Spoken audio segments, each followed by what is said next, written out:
നമസ്കാരം. പൂരി ജഗന്നാഥ ക്ഷേത്രം ഏറെ പ്രത്യേകതകൾ നിറഞ്ഞ വൈഷ്ണവ ക്ഷേത്രമാണ്. 12ാം നൂറ്റാണ്ടിൽ നിർമ്മിച്ച ക്ഷേത്രത്തിലെ മുഖ്യ പ്രതിഷ്ഠ കൃഷ്ണനാണ്.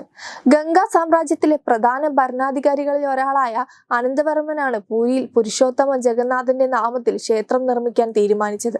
ഭഗവാൻ കൃഷ്ണനെ കൂടാതെ സഹോദരൻ ബലരാമനും സഹോദരി സുഭദ്രയുമാണ് ക്ഷേത്രത്തിലെ പ്രധാന പ്രതിഷ്ഠകൾ. പൂരി ജഗന്നാഥ ക്ഷേത്രത്തെക്കുറിച്ച് ഒരുപാട് കൗതുകരമായ കാര്യങ്ങൾ പറയാനുണ്ട്. 45 നിലയോളം പൊക്കമുള്ള ഒരു പ്രധാന ഗോപുരമാണ് ക്ഷേത്രത്തിനുള്ളത്. നഗരത്തിന്റെ ഏതു ദിശയിൽ നിന്ന് നോക്കിയാലും ഒരേ രീതിയിൽ കാണാൻ സാധിക്കുന്ന തരത്തിലുള്ള ഒരു സുദർശന ചക്രം ഈ ഗോപുരത്തിന്റെ മുകളിൽ സ്ഥാപിച്ചിരിക്കുന്നു. 1 ടണ്ണോളം ഭാരമുള്ളതാണ് ഈ ചക്രം.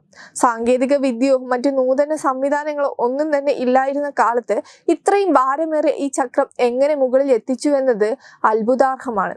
ഈ ഗോപുരത്തിന് മുകളിലാണ് ക്ഷേത്രത്തിൽ ഏറെ കേൾവി കേട്ടതും വിശേഷപ്പെട്ടതുമായ കൊടിക്കൂറ സ്ഥാപിച്ചിരിക്കുന്നത്. ഈ കൊടിക്കൂറ കാറ്റിന് എതിർദിശയിലാണ് പറക്കുന്നത്. ഇതിന് ശാസ്ത്രീയ വിശദീകരണം തരാൻ ഇതുവരെ ആർക്കും കഴിഞ്ഞിട്ടില്ല. എല്ലാ ദിവസവും ഈ കൊടിക്കൂറ മാറ്റി സ്ഥാപിക്കണമെന്നതും ഏറെ ശ്രദ്ധേയമാണ്.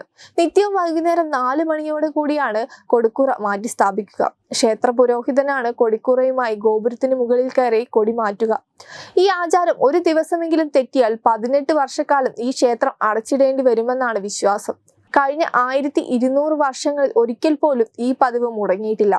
ഈ ക്ഷേത്ര ഗോപുരത്തിന്റെ മുകളിലൂടെ ഒരു പക്ഷിയോ വിമാനമോ പറക്കില്ലെന്ന പ്രത്യേകതയുമുണ്ട്.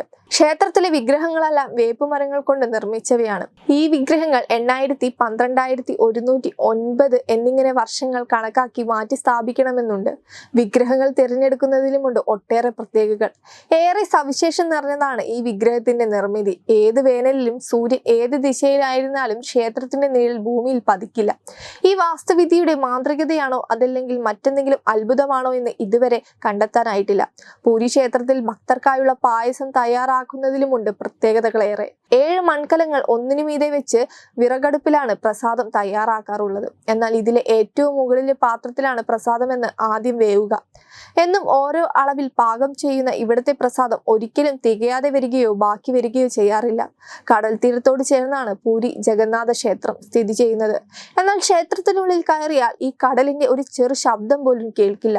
ക്ഷേത്ര കവാടത്തിനുള്ളിലേക്ക് കടക്കുമ്പോൾ തന്നെ ഈ ശബ്ദം അപ്രത്യക്ഷമാവുന്നത് കാണാം. ക്ഷേത്രം എപ്പോഴും ശാന്തമാകണമെന്ന് സുഭദ്രാദേവി ആഗ്രഹം പ്രകടിപ്പിച്ചുവെന്നും അത് ഭഗവാൻ കൃഷ്ണൻ നിറവേറ്റി കൊടുത്തത് കൊണ്ടാണ് ക്ഷേത്രത്തിനകത്ത് കടമ്പിരൽ കേൾക്കാത്തതെന്നാണ് വിശ്വാസം.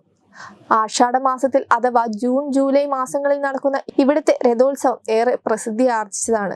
ഗോകുലത്തിൽ നിന്നും മധുരയിലേക്കുള്ള കൃഷ്ണന്റെ യാത്ര ഓർമ്മിപ്പിക്കുന്നതാണ് പൂരി ജഗന്നാഥ രഥോത്സവം. ഈ യാത്ര ചിലപ്പോൾ 2 ദിവസം വരെ നീണ്ടു നിൽക്കാറുണ്ട്.